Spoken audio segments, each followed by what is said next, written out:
So Dr. Seheult is an MD who is a quadruple board certified uh, doctor. You can let me know if I have this right, in internal medicine, pulmonary, critical care, and sleep medicine. Is that right? Yes. And at the moment, Dr. Seheult is one of America's leading doctors talking about COVID-19. But today, we're actually not going to focus on COVID-19. We're going to talk about something a little bit different. So, Dr. Seheult, thank you so much for joining us on the show. Thank you so much. So, the goal of today's show is just to discuss a little bit about how the body heals itself. So, our innate systems that we have that allow the body to heal itself. And I want to do this show so that we can help people. Of course, all the shows, so that we can help people spiritually, mentally, physically, emotionally, especially now as things are getting a little more intense. At least they are here. And it seems like we're going into an elongated pandemic period. I'm sure people were thinking that this would be over by now. So that's why I want to focus on healing. As a naturopathic doctor, when we went to naturopathic med school, there was something that was really drilled in to us. I don't know if it was the same for you. And it was this idea that the body heals itself, but you have to go through a few basic steps. And one of them is to remove the obstacles to cure, meaning take out the bad stuff that you're doing that may be exacerbating your condition, and then put in the good stuff. And then follow the healing therapeutic order.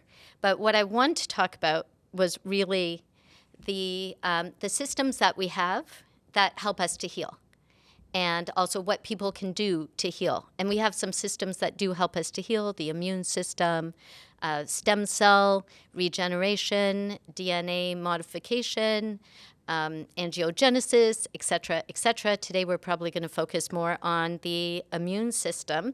But before we do that, I want to leave that aside for a moment and really talk about this. And what this is, at the beginning of 2022, I want to talk about mindset. And I'll tell you why I want to talk about mindset, because it has been such a long period of time. People are experiencing a lot of anxiety, they're exhausted, they're tired, and our mindset affects our brain and our bodies. I did a show a little while ago with Dr. Andrew Newberg, and he talked about something called neuroresonance, which basically means when you spend a lot of time with someone that you have a rapport with, your brain starts to kind of get in sync with their brain. And because we're spending so much time on video calls and one-to-one or 1-to-100, most likely our brains are kind of maybe wiring together. This goes to that cliche saying, birds of a feather stick together. This would be like birds of a feather rewire together. And here comes my question. That was a long intro. But my question is, when we were studying neuroanatomy, the basis of neuroanatomy and brain plasticity was neurons that fire together, wire together, neurons that fire apart, wire apart. And I'm just wondering what you think people can do to kind of help shift their mindset at the beginning of 2022 so that they can go into this year a little more hopeful, with a little more energy and enthusiasm, and not really experience burnout. Yeah, well, thanks for having me on. I think, and as you're talking there, things are popping up in my head that I want to talk about. Okay. One of the things that you're mentioning there in terms of birds of a feather flock together or get wired together, it's true. We tend to find people that are the same as us, but that can be a problem if it's taken to too much of an extent. You've heard of the term echo chamber. One of the things I think that would be very helpful in terms of disconnecting from and allowing the body to heal itself is, in some cases, even though we're in isolation, we have to be careful about the social media that we hook up with, that we are a part of, because social media is designed to feed you what you want. That's the whole purpose of it. And it's to keep you in there. So it's going to keep giving you more of what you want. And that also involves the way you think and maybe the opinions that you might have. and even the politics, so that people who have a different opinion may not be part of your echo chamber. They may start to seem more foreign, and you start to see them as more outsiders. And that can Right. be a problem. So we have to be careful that we're not doing that. So I would say making sure that you're conscious about the types of people that you're meeting on the internet, the types of things that the internet is doing, because it really is, whether it's Facebook, whether it's YouTube, all of those things are designed to feed you more of the stuff that you're already looking at. So that's the first thing. Okay. In terms of depression and anxiety, and making sure that we can try to alleviate that. Look, we are about to go into a very hopefully not too prolonged, but maybe at least a number of weeks, maybe even a month or two here, of where there's going to be a lot of infections. If you look at what's happened in South Africa, those numbers went up very quickly and they came down very quickly. Let's hope that happens here. But that can cause a lot of anxiety, and it can cause a lot of depression. There was a study that was done not too far from where you are at McMaster University that Okay. was spearheaded by Dr. Jennifer Heiss. She's the director of the Fit Lab there at McMaster University. And as you know, in college, students towards the last 6 weeks of their term start to get very anxious, because they're about to take exams that may determine what career they may have for the rest of their life. And this constant stress about studying for exams, making sure they do well over that 6 week period of time, can cause a lot of stress. So what Jennifer Heiss, Dr. Heiss, decided to do was to actually do something called the Beck inventory exam, which is basically a way of checking them for depression. So she did a baseline exam, and at the end of the 6 weeks, she repeated the exam to see what just 6 weeks of stress would do to somebody in terms of their mood. But she actually did an intervention to this. She divided them up into 3 groups. And instead of just checking Beck inventory scales looking for depression, she also measured blood, and she looked in the blood for specific measures of inflammation, things that the body uses to try to rebuild. So getting back to your Like question about what does the body CRP, do, ESR. IL-6, tumor necrosis factor, these are things that you want to have in an acute situation, but not chronically elevated, because that can cause problems. And so she divided them into 3 groups. She had one group where they did nothing. They just did like what they would normally do for the 6 weeks. Then the other 2 groups were very interesting. They were both exercise groups. In other words, she had them exercise regularly 3 times a week for about 20 minutes a day. But in one of the groups, it was a low intensity exercise. Okay. Right. So maybe walking, talking at the same time. And the other one was a high intensity exercise. So getting your heart rate almost to 80% of the predicted max. For those of you who don't know, you can predict what your maximum heart rate is by simply taking 220, the number 220, and subtracting your age. Okay. Yes. So she measured this for 6 weeks. So the first thing that she found, which was really interesting, was that at the end of 6 weeks, the students that were in the control group that did none of this exercise, their Beck inventory depression scale scores were quite high. Okay. And so that just tells you that somebody undergoing stress for just 6 weeks, which is probably what we're headed for here. And that's not even counting the last 2 years of this pandemic that we've had. It seems like we can't remember life, what it was like before the pandemic.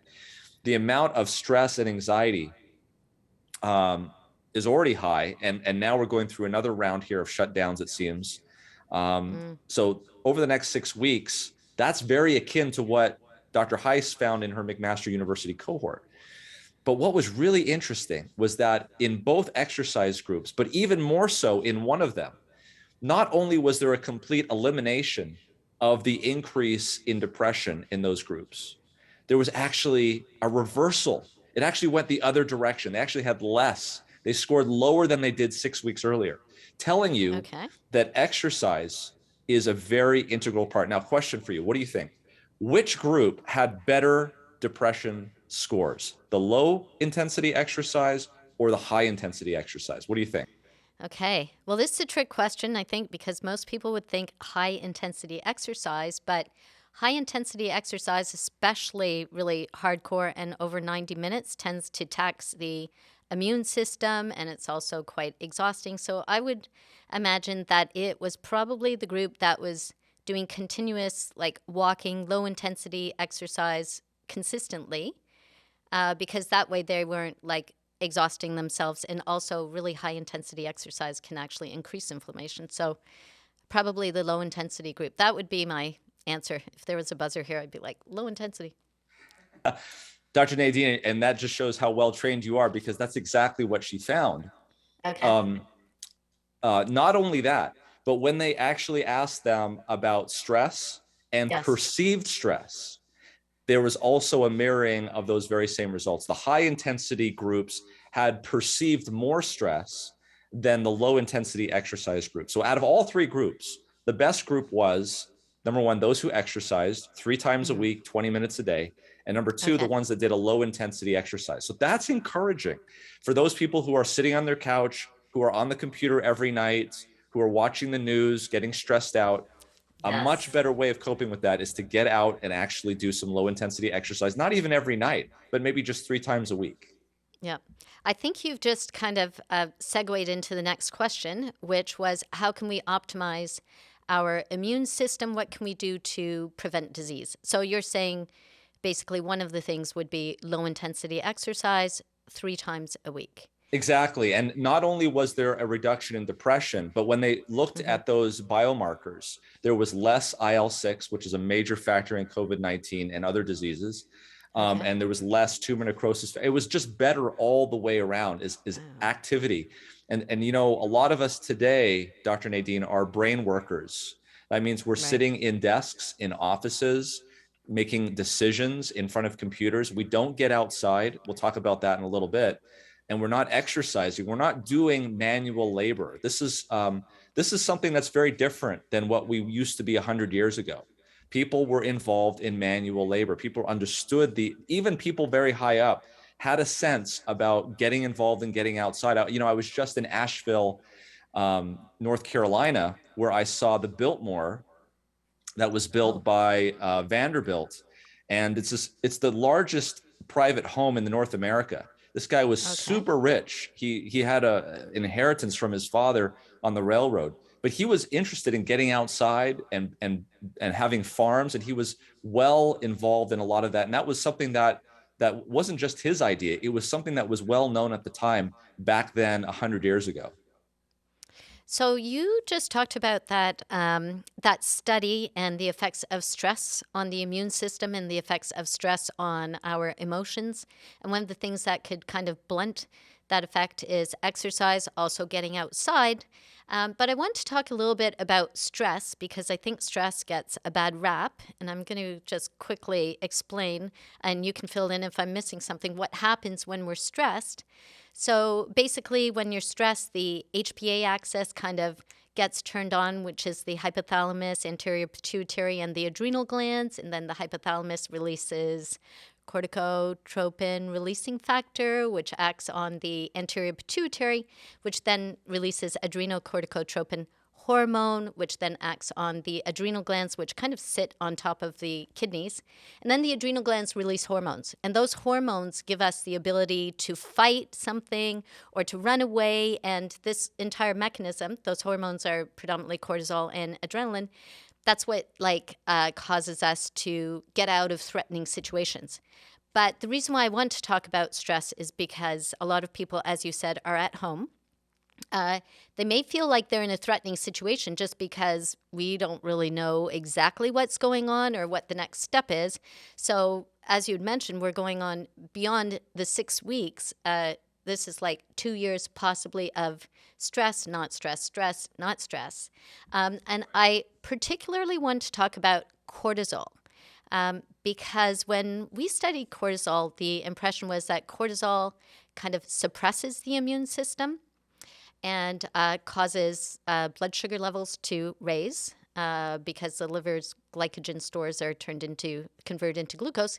But I want to know, what is the exact effect of cortisol on the immune system? Can cortisol work for us?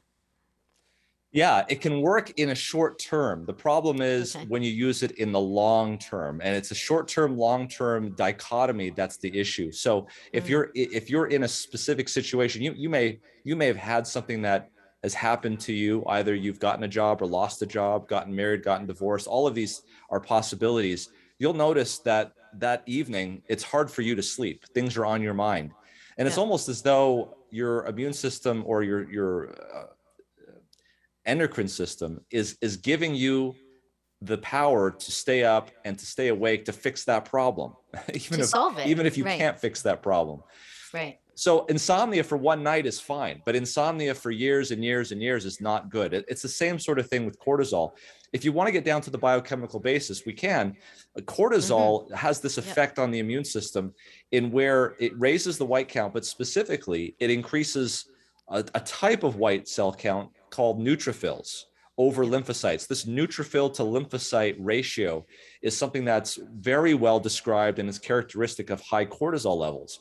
But when you have high cortisol levels with stress, so stress would be like going up and speaking in front of an audience, or stress would be trying to complete something in a specific amount of time. Otherwise, something bad is going to happen. They actually have done these experiments where they've done this to people. And what happens is that cortisol no longer has that effect. In other words, it doesn't cause that neutrophil to lymphocyte ratio to increase, which is felt as important for fighting off whatever it is they need to fight off.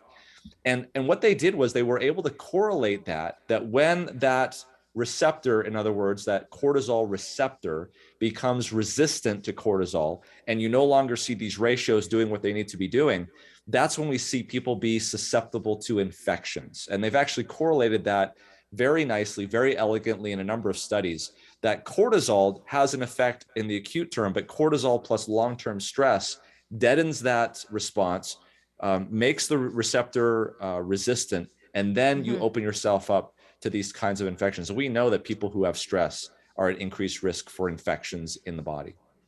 So, is there in these studies, did they come up with like a specific duration? I know it probably depends on the intensity of the stress, but a certain period of time where cortisol is kind of flowing in the bloodstream before the receptors become insensitive. As I recall, it was a few days, but I'd have to Wow. go back and get the actual timing. Okay. So it can happen just that quickly. That's not a lot of time. I mean, a lot of people have been experiencing stress for much longer than a few days. That's correct. So that leads into my next question, which is about immunity and inflammation. And you were talking about IL-6 and measuring IL-6, which is an inflammatory marker. I'm wondering, just for the people watching, what exactly is inflammation? You just mentioned inflammation. What exactly is inflammation? How does it help our bodies to heal innately, if it does at all? And what can we do to reduce inflammation if that's what's needed? So if you want to get to the root cause or the root understanding of inflammation, Yes. we've got to go back and have a Latin class. What I'm we ready. describe, at I'm least ready. in my medical training, is calor, which is heat, rubor, Yes. which is red, dolor, which is pain, and tumor, which is swelling. Those are the four cardinal signs of inflammation. When you see those things, you know things are inflamed. The same sort of thing as if you hit your finger in the door, you're going to get all those things: redness, pain, swelling, and heat. So it's basically what happens is it's a response to an injury that allows the body to do something about that injury, but it should go away after a while. And if it doesn't, you have something called chronic inflammation. And Right, chronic exactly. inflammation is a bad thing that can lead to other problems down the line. Okay. And what causes the inflammatory markers to elevate? So if someone has been stressed out for weeks and weeks, their inflammation levels are most likely high. Is that right? Yeah, so And their inflammation levels are going to be high. Things that we just talked about, like IL-6, tumor necrosis factor, these are all proteins that allow the cells of the immune system to talk to one another. They Okay. signal one another. They allow them to know what it is that's going on. So you'll have the initial intruder, like the antigen, and the monocyte will eat it, and then it will say, ah, there's something here, and then interferon will be secreted. Interferon will then try to slow down the infection of the virus, but then that monocyte will then present that antigen to the T cells. The T cells will then coordinate by secreting IL-2, which will allow other cells to come in, and then other, like, there'll be IL-5 and IL-4 and these other factors. These are just basically messengers that are telling cells to come in. It's kind of like a conductor conducting a very large orchestra, each one with different instruments. And when they're all together playing in concert, no pun intended, you're going to get the appropriate response. If you don't, if it keeps going on, it's kind of like you've stopped the symphony and the flutes are still playing, or the drum is still going on. They're not being conducted. And that can happen when there is breakdown in the immune system, or there are other factors where the job that the immune system was supposed to do, like for instance, get rid of the virus or get rid of the bacteria, hasn't been completed, and that continues things to be revved up. And so that is the problem, very superficially, with the immune system. But there's an even bigger aspect to that, which we can talk about, and that's the antioxidant system that we often have to deal with. Antioxidants and the oxidants and reactive oxygen species. This is kind of another topic that's similar to that as well. Okay, so that kind of leads into my next question, which is perfect. So, how do we reduce inflammation? If, aside from addressing stress or exercising, you just mentioned antioxidants, free radicals, etc. Are there particular foods that we can eat to reduce inflammation? Things that we can do to bring those inflammatory markers down when they're not working for us? Yeah, when the period of time where they could have helped us has already gone and we're in a state of chronic inflammation, how can we reduce inflammation in our bodies? So this is a very big topic, and I'm going to be very brief on all these, but I could dig down even further. Do we need a different show for this? No, yeah, we probably do. Okay, go ahead. Let me start off by saying this. There is a lot of new information that's coming out. One of the things that has become very interesting to me is this idea of sialic acids. Sialic acids are sugars, 9-carbon sugars, on the surface of cells of animals. Okay. And what we're finding out is that when human beings eat other mammals, those sialic acids on the surface of those cells get incorporated into our own cells, and those are foreign sialic acids to which we create antibodies. Right. So one of the things that we can do to prevent that, and this has been shown very elegantly in a recent French study that was published, I think 2 years ago, but was kind of buried because of all the coronavirus stuff, and we haven't really looked at it. But any non-human mammal is going to produce a sialic acid called Nu5GC, which is foreign to our body. We don't have that in our body. We have antibodies against it. And when we ingest those things, whether it be dairy products, cow, sheep, it's usually red meat that has it, not white meat like chicken or fish, but particularly red meat, it incites a chronic inflammatory condition. And it may be the answer as to why particularly red meat leads to the inflammatory condition of the blood vessels called atherosclerosis, and leads ultimately to heart disease more than we would see with fish and chicken, although those have their own issues. Okay. So, go ahead. I just want to ask, so what is the role of arachidonic acid with the intake of red meat? In this case, arachidonic acid that's not the issue. In this case, in this particular case, these are sialic acids, which are 9-carbon sugars on the very surface of the cells. But arachidonic acid is one of the precursors that leads to prostaglandin production, cyclooxygenase. And these are some of the factors that do lead to inflammatory conditions. Interestingly, aspirin actually can prevent that from happening. Prostaglandins, cyclooxygenase, these are all enzymes in that pathway, but that's a different aspect and a different topic. So that was the first thing, was diet. Okay. The second thing that you asked about was antioxidants. So take a deep breath. Inside every cell is a engine that runs it, and it's called the mitochondria. It's the powerhouse of the cell. And what happens in that powerhouse is the breakdown of sugars, fats, things of that nature into 2 carbon units, and then it goes through something called the Krebs cycle. And the product of the Krebs cycle are very highly powered charged electrons. Now, these highly power charged electrons need to go down an electron transport chain to which it produces ATP. ATP is the currency of the cell. It's the energy currency of the body. Everything runs on ATP. The problem is that these very highly charged electrons can sometimes go awry and go on oxygen molecules and cause what we call oxygen radicals or reactive oxygen species or oxidative stress. These are all the same terms for it. The way I want you to think about this is, think about an engine in your car that's running on gasoline. The byproduct of that engine, which is good, is heat. And that heat, if not taken care of, can cause the engine to overheat, to seize, and the whole car to just go up in flames. So the way that your car deals with that is with a coolant system. You have to have a good coolant system. Otherwise, the engine is going to destroy the car, even though it's what runs the car.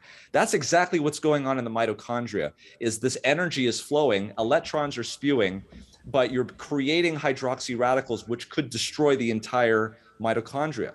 What's amazing, Dr. Nadine, is that we are now just finding out in the last few years, this is brand new. I can guarantee you that nobody in your audience knows what I'm about to tell you. Hold on, I'm leaning in. I'm leaning in. All right. This is really amazing. That specifically near infrared radiation that really can only come from the sun. Okay, because we're not getting it in LEDs. We're not getting it in fluorescent bulbs. In fact, not near infrared saunas or near infrared blankets, and it can happen there as well. Yeah. So near infrared energy, which by the way, more than 50% of the sun's energy is in the near infrared. We can't see it, but we feel it as heat when the sun hits us. Yeah. When the sun hits us, that near infrared radiation, it is now understood, can penetrate deep into our body. Some studies say 1 centimeter into the body. Some studies say up to 8 centimeters into the body. And when that radiation goes into the mitochondria, it is actually stimulating the electron transport chain to make a molecule, which is the most powerful antioxidant molecule that we know of, which is melatonin. And it's made orders of magnitude higher than the pineal gland in the brain makes melatonin. Really? So I want to dispel this. People believe that melatonin made in the brain is where melatonin comes from. It's a hormone of sleep. It's what makes you have good sleep. That is less than 5% of the body's melatonin. The majority of the melatonin is made in the mitochondria while you're awake, only though if you're outside getting that infrared radiation. Okay, that makes me think of a bunch of questions, but we would be here for a really long time. I guess my first question would be, so if you're getting melatonin, like exogenous melatonin, a supplement, would that have the same kind of effect or not? Good question. Here's the problem, is those reactive oxygen species are so reactive. They literally only have to move a few nanometers to react with the proteins of the mitochondria for them to cause damage. So that really melatonin has to be made on site in the mitochondria. And you taking melatonin as a supplement really isn't a good way of getting that melatonin down to the mitochondria where it's needed. Now, let me just mention, the Cleveland Clinic on its website has listed a number of diseases that are specifically and directly tied to the mitochondria not working properly. They have named diabetes as one of those diseases. They have named dementia as one of those diseases. They've also named autism as one of those diseases. And they name a whole bunch of other ones: hypertension, cardiovascular disease. These diseases should be ringing a bell because these are the diseases that we see primarily in first world countries, countries where we are now spending, instead of 50% of the time outside like we did 100 years ago, we're now spending only 7% of the time Right. outside that we do now, because we're inside, we're under lights that no longer give us infrared radiation. We're told now that we should never go out into the sun or outside because it can cause melanoma. There's certain truths to these things, but we are spending far less time outside than we should be doing. Okay. I know that during this time, a lot of people are getting into saunas and ordering saunas and having saunas kind of ordered, and then they build them in their homes. And the question is, first of all, there's some confusion. Should I buy a far infrared sauna or a near infrared sauna? I understand what you're saying. The best thing is to go outside. But if somebody were buying a sauna, would far infrared be better than near infrared, or near infrared be better than far infrared? And is there any benefit really to buying that sauna and spending some time in that sauna every day? That's a good question. Is there benefit? I would like to see randomized controlled trials before I would say for sure there is a benefit. There seems to be biological plausibility to benefit, and specifically it would be the near infrared spectrum. So we're looking at 700 nanometers to about 1400 nanometers. That's the near infrared spectrum that I'm talking about. That's the spectrum of light that specifically excites cytochrome C oxidase, which is one of those proteins in the electron transport chain that scientists have been shown that can increase melatonin production in the mitochondria itself. Now, this is really important. Let me connect a couple of dots here, because just last year, there was a Scottish paper that studied the United States, England, and Italy. And what they noted is last winter, when the sun was very low in the sky, and that most of the people in these countries could not get enough sunlight to make vitamin D, because there's this understanding that vitamin D may be beneficial against COVID-19. They were absolutely sure that the people that they were studying at the time that they were studying, there was no way they could get enough sunlight to make enough vitamin D to be beneficial. And yet they were able to show in their study that the higher people were in latitude, the higher the incidence of mortality was with COVID-19, leading them to conclude that there was something other than vitamin D that sunlight was working through to improve mortality in COVID-19. I thought that was fascinating, because if you understand that when the spike protein from the virus comes in and hits the ACE2 receptor, that ACE2 is more than just a receptor. It's a protein that regulates the reactive oxygen species system in that cell. And so if you are not going out into the sun, you're not getting the concentrations of melatonin that you need to mop up those reactive oxygen species. You're not having a good coolant system on your car. If your car is already ready to be a little bit overheated, now what you're doing is when the coronavirus comes in, it's like you're taking your car and you're going uphill. It's the test that you're going to fail. You ever notice when you're going up the hill, you'll see a couple of cars over off to the side with steam coming up? It's because their engines were running too hot.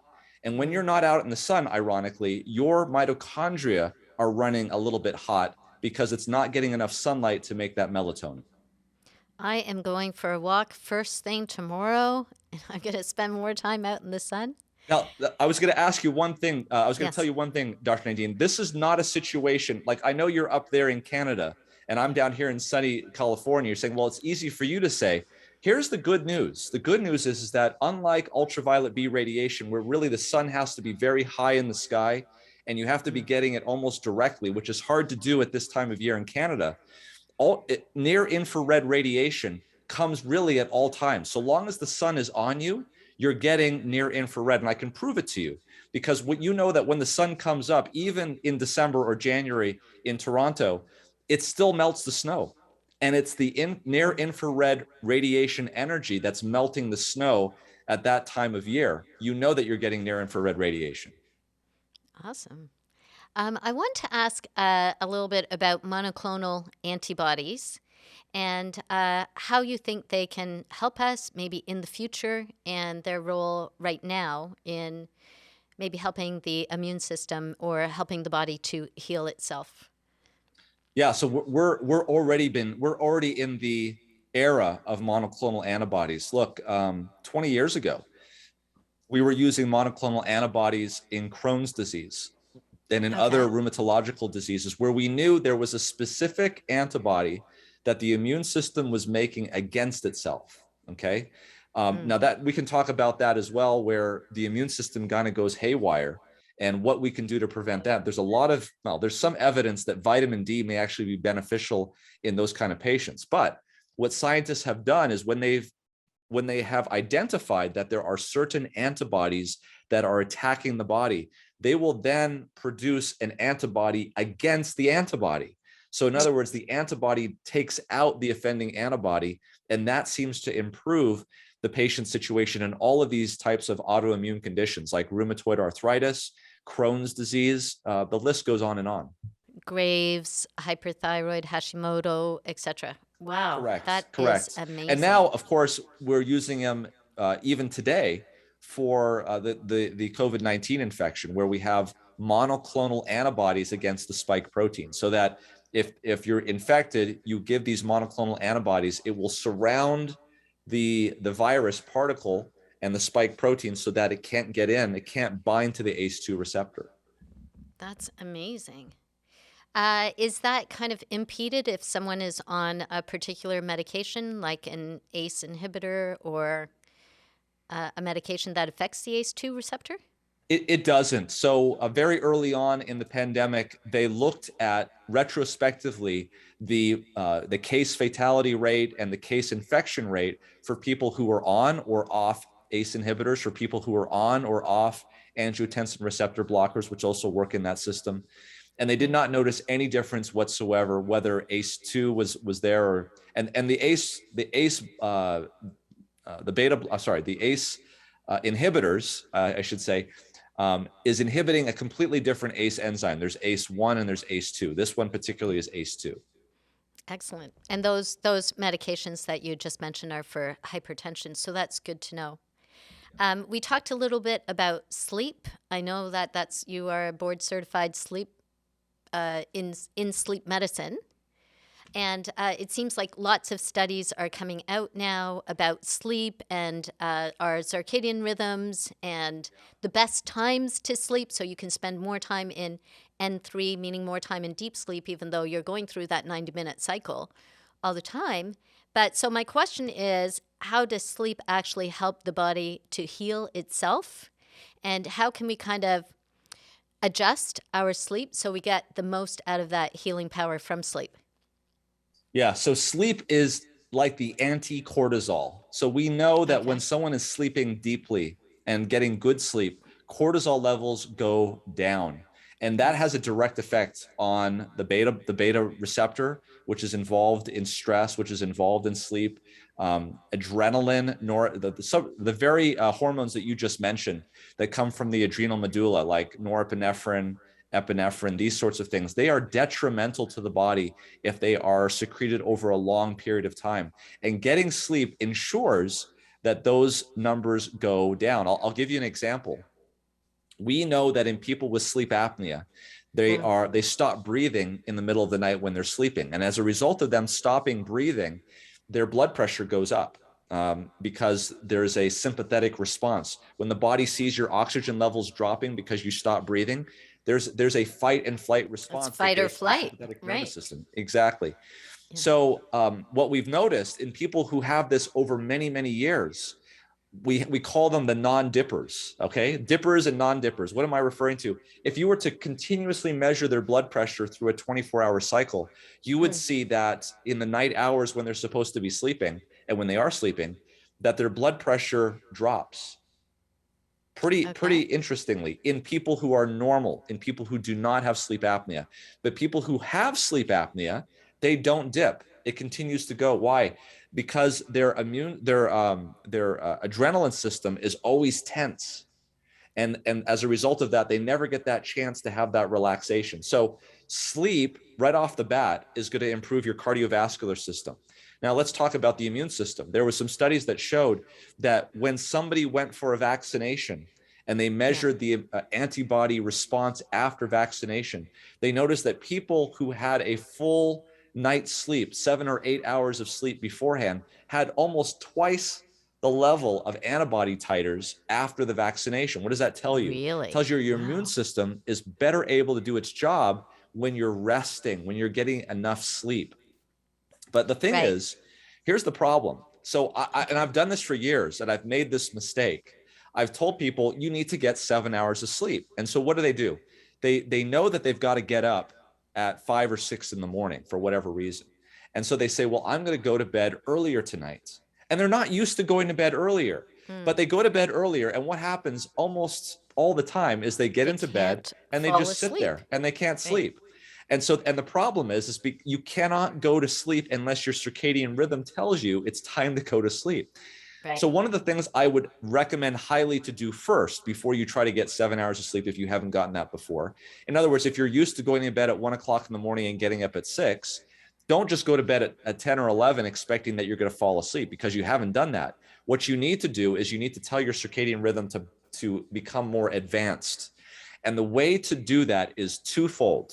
The way to feel sleepy earlier in the night so you can actually get to sleep and get your 7 hours of sleep, 2 things that you must do. Number 1, you must expose your eyes to very bright light as soon as you get up in the morning.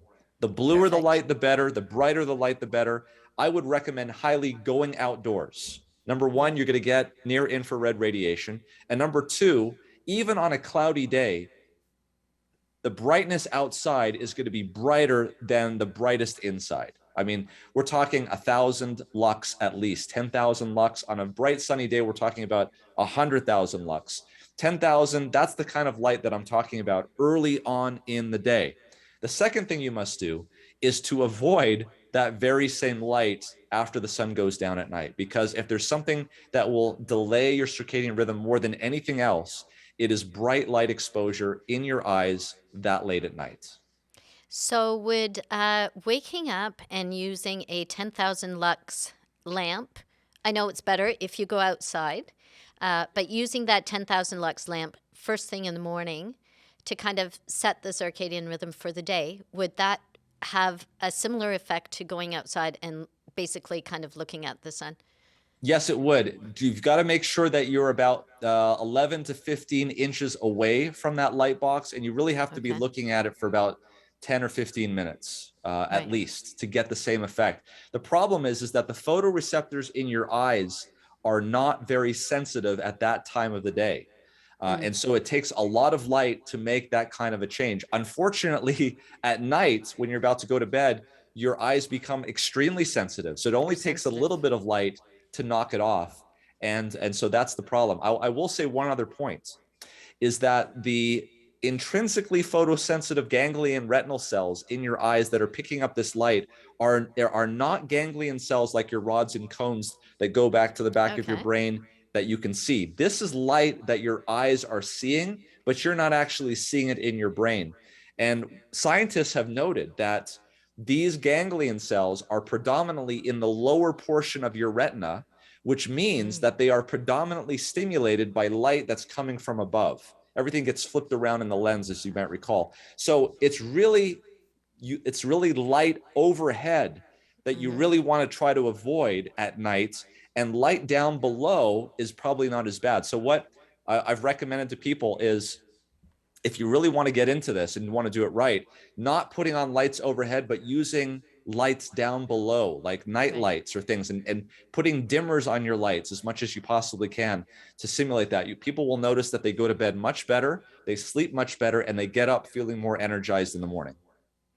Great. So if someone were following that advice and let's say part of their pre-bedtime routine was they turn off the overhead lights, they put on those other lights that are a little bit lower, what time would be optimal to actually go to bed? Let's say they're not a 1 a.m. in the morning kind of person. What time would be optimal to go to bed so that you get the highest quality sleep? So what you have to do is you have to figure out when you start to feel tired. And for some people, that's 12 o'clock at night. For some people, it's 8 o'clock at night.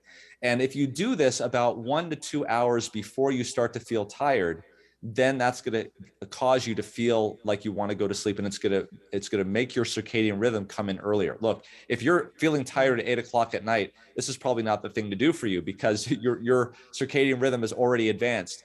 The problem comes in for people who don't feel tired until 12 or 1 o'clock in the morning, and they've got to get up at 6, and there's no other way for them to get 7 hours of sleep except to go to bed at 10 o'clock at night, and you're not tired. If that's the case, start doing this.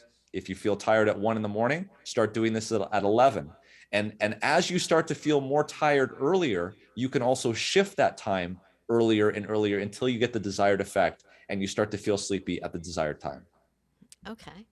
My next question is a question about water, but I first want to tell a little story about me and things that I've discovered about water. Around 20 years ago, I would say 20 years ago in 2003, I was studying Chinese medicine at a Chinese medicine health center and for a Chinese medicine certification.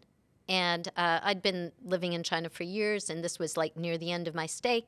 And part of that program was we had to take cold showers every day for about 30 minutes. It was 30 minutes a day, every day for months. And the rule was no hot water for months and months. This is like nearly 4 months.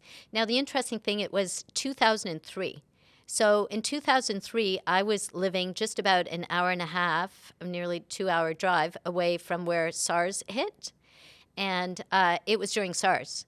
And during that time, I didn't get sick at all. So I wanted to ask you, what is the relationship between cold water and the immune system? And is it better to do straight cold showers or to do contrast hydrotherapy showers?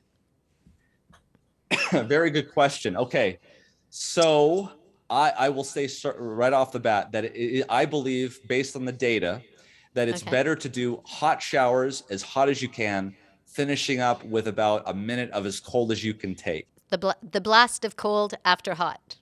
That's correct. And I'll explain what's going on here. So I will follow up your story with another story, but it's not my story. It's a story that happened back in the 1920s. There was a gentleman by the name of Dr. Wagner Joreg, who was an Austrian psychiatrist who had people in his insane asylum that had neurosyphilis. Now, penicillin had not been discovered, and so there was no way to treat them, but he noticed that they got better when they had fevers. So what he designed to do was he took the blood out of people with active malaria and he injected it into these patients very carefully and monitored them. Of course, they developed malaria and they had very high fevers. And as a result of the high fevers, these patients got cured of their neurosyphilis. He then treated the malaria with the known treatment at the time, which was quinine, and the patients were cured not only of their neurosyphilis, but also of their malaria. Now, for this, Dr. Wagner Joreg got the Nobel Prize in Medicine in 1927. And this was not discovered in a vacuum. There was a number of sanitariums in the northeastern portion of the United States that were run by the Adventist Church that did something very similar to that. They had a physician at the Battle Creek Sanitarium by the name of John Harvey Kellogg, who wrote a 1,000-page compendium on something called hydrotherapy. And he didn't discover this. This was been done in New York State for some time by the name of Dr. Jackson. And during an outbreak of diphtheria at the time, they were able to cure a number of their patients using this hot and cold technique.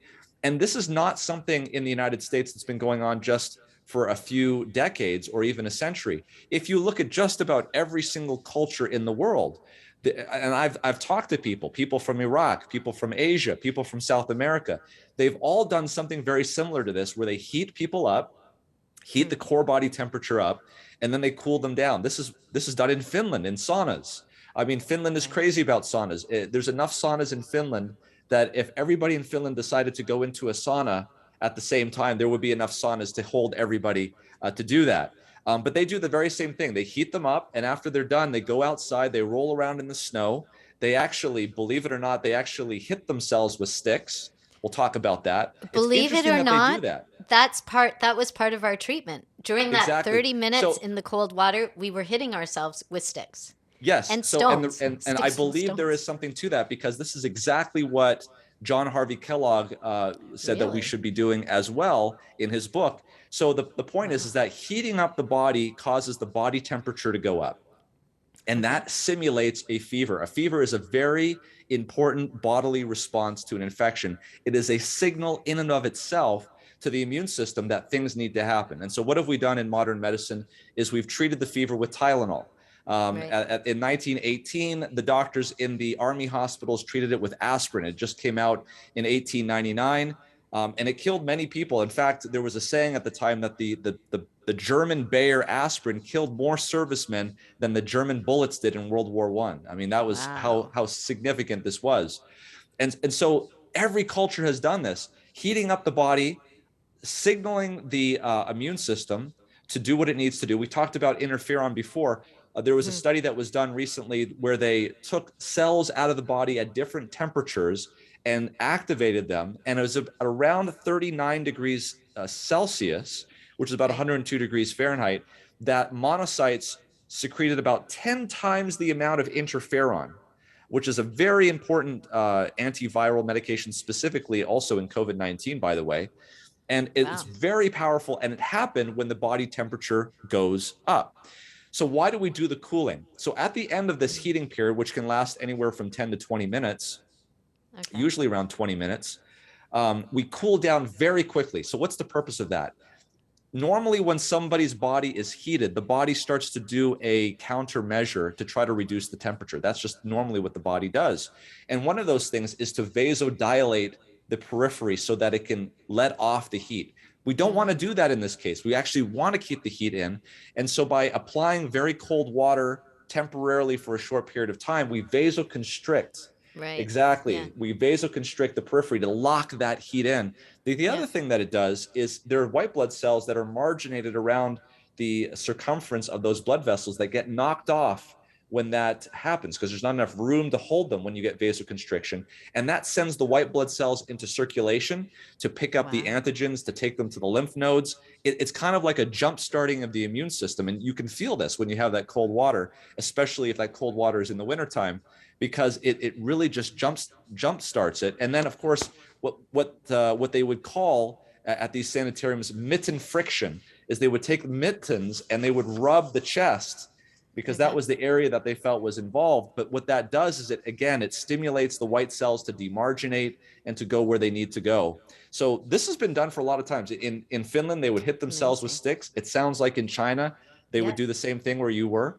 It's interesting that you mentioned that because when I went to medical school at Loma Linda, my microbiology teacher was Dr. Benjamin Lau, who I believe was trained in China. And he was an MD and a PhD. And he's actually written a book about how he treated people with hydrotherapy during that very first SARS outbreak No, that occurred. And Really? he used hydrotherapy. He actually has a story in there where there was two ladies that had come to the hospital. One of them wanted to be treated in the traditional way, and the other one came to him to be treated. I believe they may have even been sisters. I'm not sure. You have to read the book, and it's available for free on the internet. You can type it in Benjamin Lau, Lau, and about hydrotherapy and SARS. And the one that was Okay. treated in the hospital eventually died. The one that he treated with hydrotherapy survived. I thought that was very interesting, and That's I've read that incredible. book and I've applied some of those things that I've learned. Wow, the interesting thing is we first started like with the micro friction, so we were rubbing and then we kind of progressed as the months went on to hitting with the sticks. And this is 20 years ago exactly during SARS in 2003. And I just kind of trusted that must be good. I mean, I didn't know that much. So at that time, so what you're saying is at home people can take a very hot shower for about 20 minutes, and then they could end with a blast of cold for about a minute. Is that right? Yes, and I've talked to people that have done this longer than I at Weimar University, which is in around Sacramento, California. And they have a very specific formula that they use. And if I recall correctly, it's like 7 minutes of hot, 1 minute of cold, then 7 minutes of hot, 1 minute Right. of cold, and then 5 minutes of hot. Let me back that up. 5 minutes of hot, 1 minute of cold, 5 minutes of hot, 1 minute of cold, 3 minutes of hot, 1 minute of cold, and then they stop. And that's what they do on a daily Fantastic. basis. I don't know if they have data on that, but I know that that's the protocol that they practice. Great. And that's the protocol I will practice. And I was going to mention one other thing. If Yes. your audience is interested in this, I know of a website. I did not create the website or have any kind of a connection to it, but there is a website out there that has looked at the protocols of John Harvey Kellogg at the time and has put together a protocol for people who may have COVID at different stages and what may be beneficial. And the title of that, I'll give you two websites. The first website is hydro4covid.com, hydro4covid.com, all one word. And another website is hydrotherapyathome.com, hydrotherapyathome.com. So that was hydrotherapyathome.com and hydro4covid.com. Great. I have two more really quick questions. This question is about supplements because when COVID kind of hit, let's say sometime in 2020, I remember going to a health food store and all of the supplements for like immune boosting, like those, there was nothing there. And people who never take supplements start taking supplements. But I think a lot of people are experiencing supplement overload, meaning they've bought a lot of supplements and maybe that turns out like they put all those bottles now in a bag and that bag is somewhere in the bathroom. So if you were to name just five supplements that people could take, not particularly for COVID, but five supplements for optimal health or overall health or helping the body to heal based on its natural mechanisms, what would you say those five supplements are? Okay, so I would definitely start with vitamin D, and I think it's because we are sun deprived. Vitamin D is a product of ultraviolet radiation, and while vitamin D is a marker of sun exposure, I believe it's also a product of and a product within itself that can be beneficial. So I do think that vitamin D supplementation is important. I would just add that most people probably need to have somewhere between 1,000 and 4,000 international units a day.